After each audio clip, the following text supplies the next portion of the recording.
Souvenir de la nuit du 4. L'enfant avait reçu 2 balles dans la tête. Le logis était propre, humble, paisible, honnête. On voyait un rameau béni sur un portrait. Une vieille grand-mère était là qui pleurait.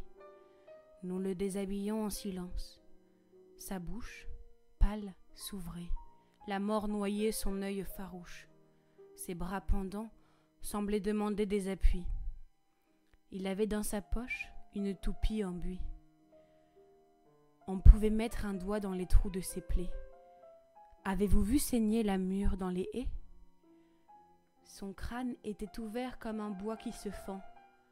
L'aïeul regarda déshabiller l'enfant, disant « Comme il est blanc ! Approchez donc la lampe, Dieu ! Ses pauvres cheveux sont collés sur sa tempe. » Et quand ce fut fini, le prit sur ses genoux. La nuit était lugubre. On entendait des coups de fusil dans la rue où l'on en tuait d'autres. Il faut ensevelir l'enfant, dirent les nôtres. Et l'on prit un drap blanc dans l'armoire en noyer. L'aïeul cependant l'approchait du foyer comme pour réchauffer ses membres déjà roides. Hélas, ce que la mort touche de ses mains froides ne se réchauffe plus au foyer d'ici-bas. Elle pencha la tête et lui tira ses bras, et dans ses vieilles mains prit les pieds du cadavre. « Est-ce que ce n'est pas une chose qui navre ?» cria-t-elle. « Monsieur, il n'avait pas 8 ans. Ses maîtres, il allait en classe, était content. Monsieur, quand il fallait que je fisse une lettre, c'est lui qui l'écrivait. Est-ce qu'on va se mettre à tuer les enfants maintenant ? Ah, mon Dieu, on est donc des brigands ? Je vous demande un peu. Ils jouaient ce matin, là, devant la fenêtre. Dire qu'ils m'ont tué ce pauvre petit être. Ils passaient dans la rue, ils en tiraient dessus. Monsieur, il était bon et doux comme un Jésus.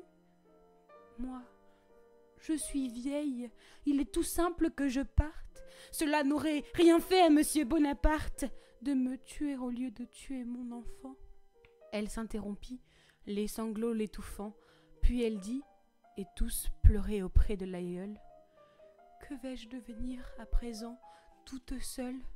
Expliquez-moi cela, vous autres, aujourd'hui. Hélas, je n'avais plus de sa mère que lui. Pourquoi l'a-t-on tué ? Je veux qu'on me l'explique. L'enfant n'a pas crié « Vive la République !» Nous nous taisions, debout et graves, chapeau bas, tremblant devant ce deuil qu'on ne console pas. Vous ne compreniez point, mère, la politique. Monsieur Napoléon, c'est son nom authentique, est pauvre et même prince. Il aime les palais. Il lui convient d'avoir des chevaux, des valets, de l'argent pour son jeu, sa table, son alcôve, ses chasses. Par la même occasion, il sauve la famille, l'église et la société. Il veut avoir Saint-Cloud plein de roses l'été, où viendront l'adorer les préfets et les maires. C'est pour cela qu'il faut que les vieilles grand-mères, de leurs pauvres doigts gris que fait trembler le temps, cousent dans le linceul des enfants de 7 ans. Jersey, 2 décembre 1852.